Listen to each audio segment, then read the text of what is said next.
श्रीमद् भगवद गीता एकादश अध्याय विश्वरूप दर्शन युग श्री भगवानकर विश्वरूप। अर्जुन कहिले आपण दयाकरी जो गुप्त आध्यात्म ज्ञान उपदेश मते देले ताहा मु सुनिली एवं वर्तमान मोर मोह दूर होईगला। हे पद्मलोचन मु आपणकर अक्षय गौरव जरियारे आपणक ठारु समस्त जीवंकर आविर्भाव और तीरभाव संबंध रे विस्तृत भाव रे सुनिछि।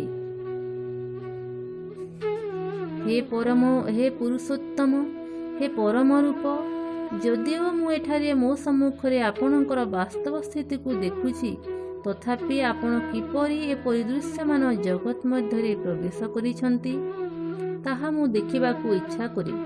आपणकर सेही रूप को मु देखिबाकू इच्छा करी। हे प्रभु हे योगेश्वर, जदि आपण भावन्ती जे मु आपणकर विश्वरूप देखिबाकू सक्षम ताहेले दयाकरी आपणकर से विश्वरूप मते देखांतु। श्री भगवान कहिले हे मोर प्रिय अर्जुन, हे पृथापुत्र, समुद्र परि विभिन्न रंगरे रंजित मोर विभिन्न प्रकार सहस्र सहस्र दिव्य रूप मोर ऐश्वर्य देख। हे भरत श्रेष्ठ, आदित्य रुद्र एवं समस्त देवतांकर विभिन्न प्रकाशमान एठारे देख, जहा केही आगरु देखि नाही कि सुनी नाही सेही सब अनेक आश्चर्यजनक जिनिस एठारे देख। तुमे जहा देखिबाकू इच्छा करुछ ताहा सांगे सांगे एही शरीर रे देखि पारो। ए विश्वरूप सबु तुमको देखाइबो। तुमे वर्तमान जहा करुछ ताहा देखि पारो, पुणी जहा भविष्यत रे इच्छा करिबो ताहा मध्य देखि पारो। सबु एठारे संपूर्ण रूपे अछि। तुमर ए चक्षुरे तुमे मते देखि पारिबो नाही, तेणु मु तुमको दिव्य चक्षु देइछि, जहा साहाय्य तुमे मोर योगेश्वर्य रूप देखि पारिबो। संजय कहिले हे राजन, एहिपरि कहि महायोगेश्वर परम पुरुष भगवान अर्जुन को तांकर विश्वरूप देखाइले। अर्जुन विश्वरूपरे अनंत मुख एवं अनंत चक्षु थिबार देखिले। यह अत्यंत आश्चर्यजनक।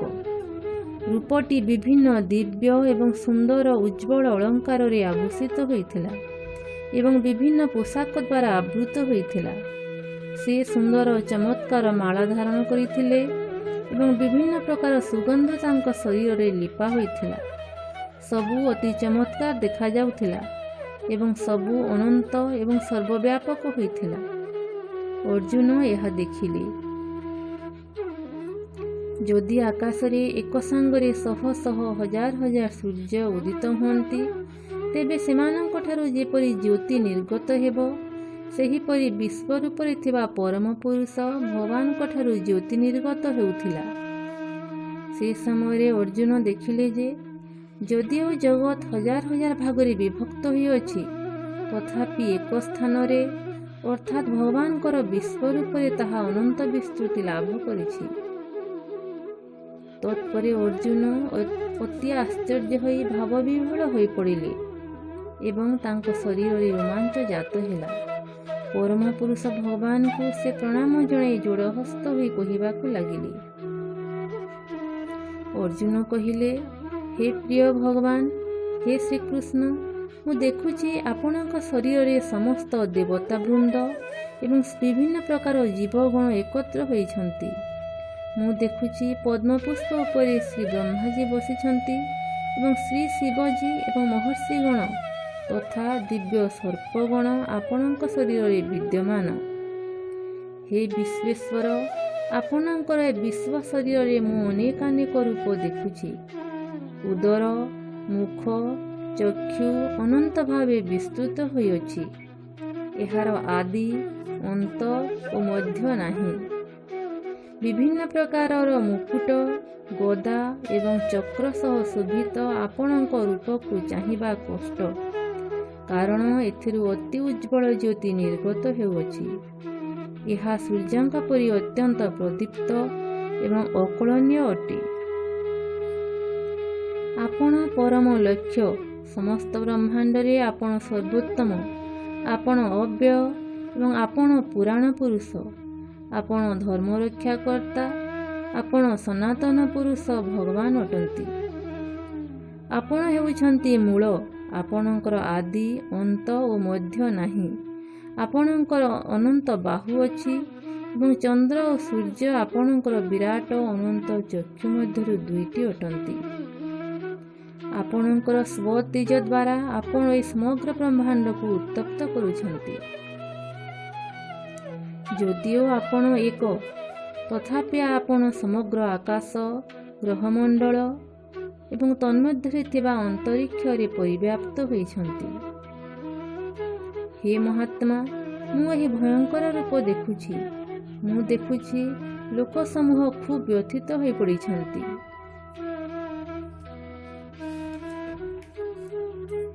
ସମସ୍ତ ଦେବତା ଆପଣଙ୍କଠାରେ ଆତ୍ମସମର୍ପଣ କରୁଛନ୍ତି ଏବଂ ଆପଣଙ୍କ ମଧ୍ୟରେ ପ୍ରବେଶ କରୁଛନ୍ତି। ସେମାନେ ଅତ୍ୟନ୍ତ ଭୀତତ୍ରସ୍ତ ହୋଇପଡ଼ିଛନ୍ତି ଏବଂ ଯୋଡ଼ହସ୍ତ ହୋଇ ବୈଦିକ ମନ୍ତ୍ର ଆବୃତ୍ତି କରୁଛନ୍ତି। ଶ୍ରୀ ଶିବଜୀଙ୍କର ବିଭିନ୍ନ ପ୍ରକାଶ, ଆଦିତ୍ୟଗଣ, ବସୁଗଣ, ସାଧ୍ୟଗଣ, ବିଶ୍ୱଦେବଗଣ, ଅଶ୍ୱିନୀ କୁମାରଦ୍ୱୟ, ମରୁତଗଣ, ପିତୃପୁରୁଷଗଣ ଏବଂ ଗନ୍ଧର୍ବଗଣ, ଯକ୍ଷଗଣ, ଅସୁରମାନେ ଏବଂ ସିଦ୍ଧ ଦେବବୃନ୍ଦ, ଏମାନେ ସମସ୍ତେ ଅତି ଆଶ୍ଚର୍ଯ୍ୟରେ ଆପଣଙ୍କୁ ଦେଖୁଛନ୍ତି। ହେ ମହାବାହୁ, ସମସ୍ତ ଲୋକ ସେମାନଙ୍କର ଅଧିବାସୀ ଦେବତାମାନଙ୍କ ସହ ଆପଣଙ୍କର ଅନେକ ମୁଖ, ଚକ୍ଷୁ, ବାହୁ, ଉଦର, ପାଦ ଏବଂ ଭୟଙ୍କର ଦନ୍ତରାଜି ଦେଖି ଖୁବ୍ ବ୍ୟଥିତ ଓ ଭୀତତ୍ରସ୍ତ ହୋଇପଡ଼ିଛନ୍ତି। ଯେଣୁ ସେମାନେ ବ୍ୟଥିତ ହୋଇପଡ଼ିଛନ୍ତି, ତେଣୁ ମୁଁ ମଧ୍ୟ ବ୍ୟଥିତ ହୋଇପଡ଼ିଛି।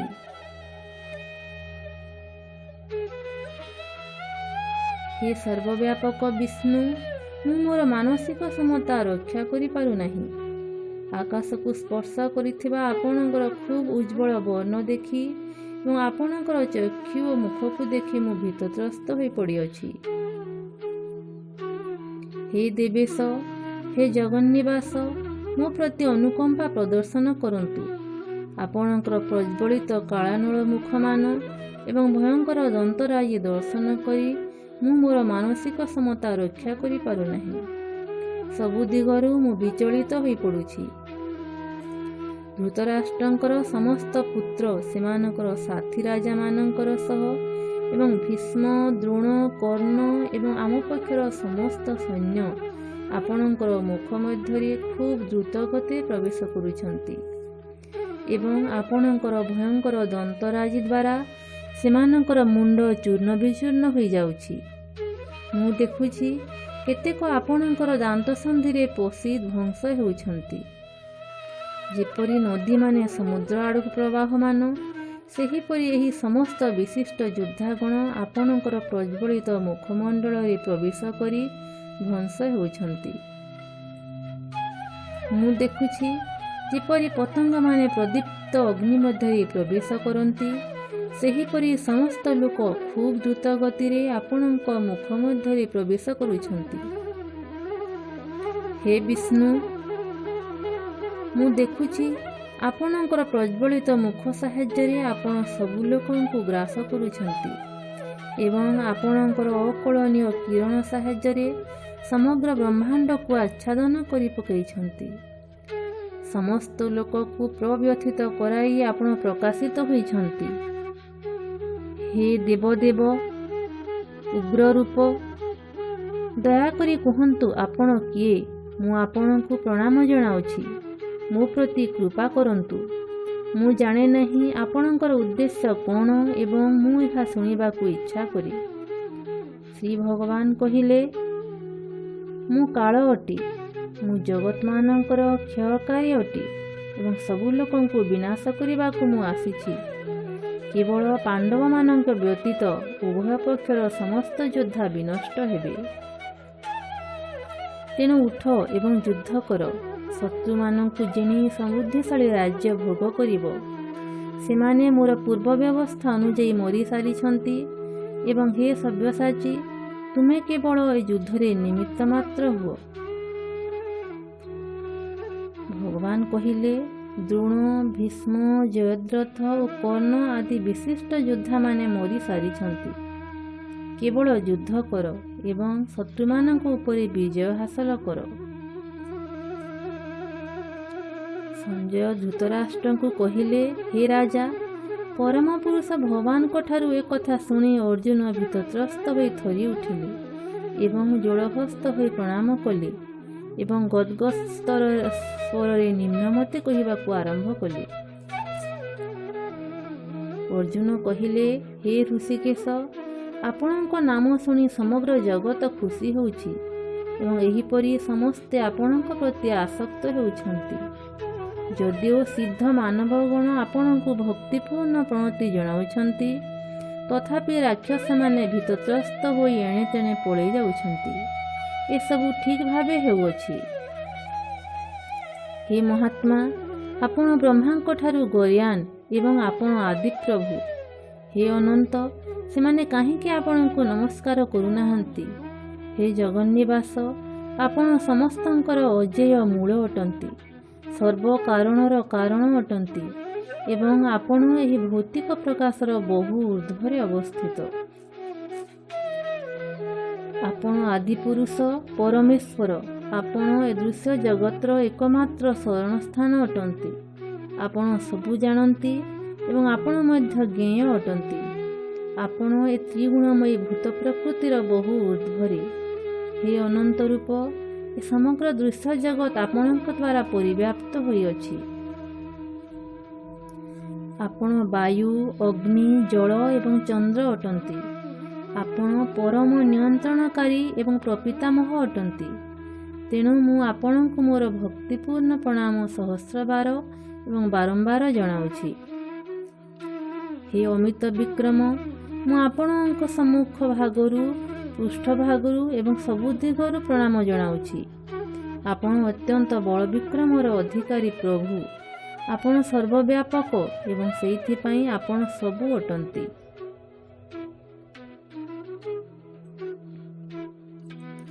ଅତୀତରେ ମୁଁ ଆପଣଙ୍କର ମହିମା ଜାଣି ନ ପାରି ଆପଣଙ୍କୁ ହେ କୃଷ୍ଣ, ହେ ଯାଦବ, ହେ ମୋର ବନ୍ଧୁ ବୋଲି ସମ୍ବୋଧନ କରିଛି। ପାଗଳାମୀ ଯୋଗୁଁ ହେଉ କିମ୍ବା ସ୍ନେହ ଯୋଗୁଁ ହେଉ, ଯାହା ସବୁ ମୁଁ କରିଛି ସେଥିପାଇଁ ମୋତେ କ୍ଷମା କରନ୍ତୁ। ବିଶ୍ରାମ ନେବା ସମୟରେ କିମ୍ବା ଏକ ଶଯ୍ୟାରେ ଶୟନ କରିବା ସମୟରେ କିମ୍ବା ଏକତ୍ର ଭୋଜନ କରିବା ସମୟରେ, ବେଳେବେଳେ ଏକାକୀ ଏବଂ ବେଳେବେଳେ ଅନେକ ବନ୍ଧୁଙ୍କ ସମକ୍ଷରେ ଆପଣଙ୍କୁ ଅନେକ ଥର ଅସମ୍ମାନ ପ୍ରଦର୍ଶନ କରିଛି। ଏସବୁ ଅପରାଧ ପାଇଁ ଦୟାକରି ମୋତେ କ୍ଷମା କରନ୍ତୁ। ଆପଣ ଏ ସମଗ୍ର ଦୃଶ୍ୟ ଜଗତର ପିତା, ପୂଜ୍ୟ ବ୍ୟକ୍ତି ଏବଂ ଗୁରୁ ଅଟନ୍ତି। ଆପଣଙ୍କ ସହ କେହି ସମାନ ନୁହନ୍ତି କିମ୍ବା କେହି ଆପଣଙ୍କ ସହ ଏକ ହୋଇପାରିବେ ନାହିଁ। ଏ ତ୍ରିଜଗତରେ ଆପଣ ଅକଳନୀୟ ଅଟନ୍ତି। ପ୍ରତ୍ୟେକ ଜୀବର ପୂଜ୍ୟ ଭଗବାନ ଆପଣ ଅଟନ୍ତି। ତେଣୁ ମୁଁ ଆପଣଙ୍କୁ ମୋର ଭକ୍ତିପୂର୍ଣ୍ଣ ପ୍ରଣାମ ଜଣାଇବା ପାଇଁ ଓ କୃପାଭିକ୍ଷା ନିମିତ୍ତ ଭୂମିରେ ପଡ଼ି ସାଷ୍ଟାଙ୍ଗ ପ୍ରଣାମ କରୁଛି। ମୁଁ ଆପଣଙ୍କଠାରେ ଯାହା ସବୁ ଭୁଲ କରିଛି, ଦୟାକରି ସେଗୁଡ଼ିକ ସହନ କରନ୍ତୁ। ଯେପରି ପିତା ପୁତ୍ରର କିମ୍ବା ବନ୍ଧୁ ବନ୍ଧୁର କିମ୍ବା ପ୍ରିୟତମ ପ୍ରିୟାର ଦୋଷ ବା ଭୁଲକୁ ନ ଧରି ସବୁ ସହନ କରନ୍ତି, ସେହିପରି ଆପଣ ମୋର ଭୁଲକୁ ସହନ କରନ୍ତୁ। ପୂର୍ବରୁ ଦେଖିନଥିବା ଏହି ବିଶ୍ୱରୂପକୁ ଦେଖି ମୁଁ ବିଶେଷ ଖୁସି ହୋଇଛି, କିନ୍ତୁ ତତ୍ ସଙ୍ଗେ ସଙ୍ଗେ ମୋର ମନ ଭୟାକୁଳ ହୋଇ ଉଠିଛି।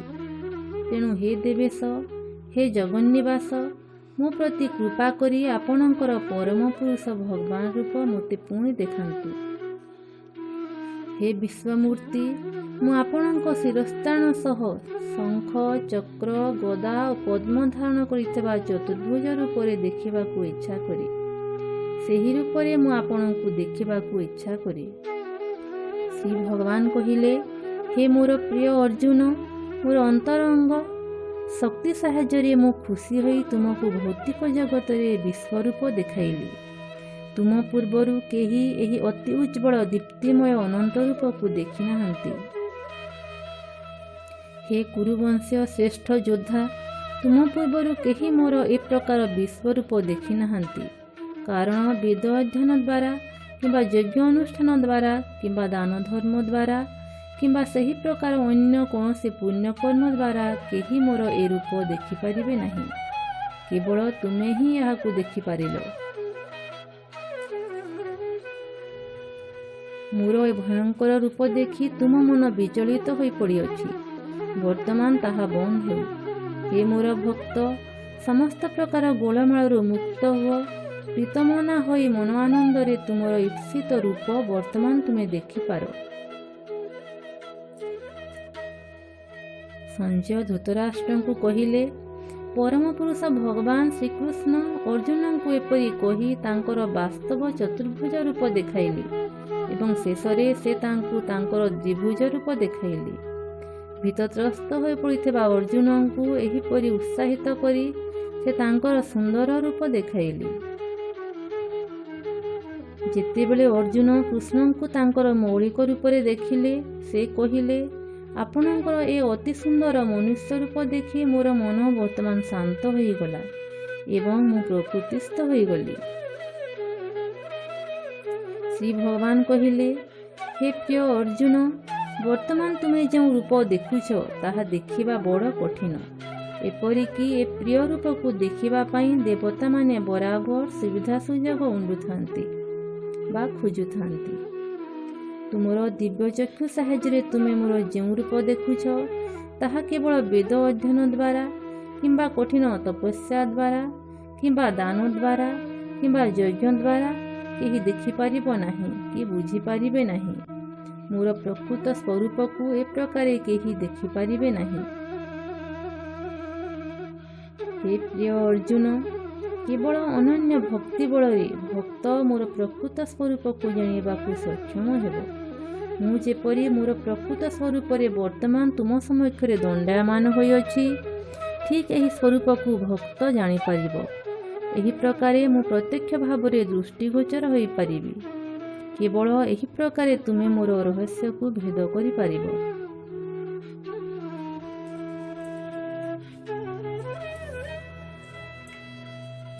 ହେ ମୋର ପ୍ରିୟ ଅର୍ଜୁନ, ଯେ ଶୁଦ୍ଧ ଭକ୍ତିଭାବାପନ୍ନ ହୋଇ ମୋର ସେବାରେ ନିଯୁକ୍ତ ହୋଇଥାଏ, ଅତୀତ କର୍ମଫଳ ଏବଂ ମାନସିକ କଳ୍ପନାଜନିତ ଦୋଷଦୃଷ୍ଟି ପ୍ରତିକ୍ରିୟାରୁ ମୁକ୍ତ ହୋଇଥାଏ ଏବଂ ପ୍ରତ୍ୟେକ ଜୀବ ପ୍ରତି ବନ୍ଧୁଭାବାପନ୍ନ ହୋଇଥାଏ, ସେ ନିଶ୍ଚୟ ମୋ ପାଖକୁ ଆସେ।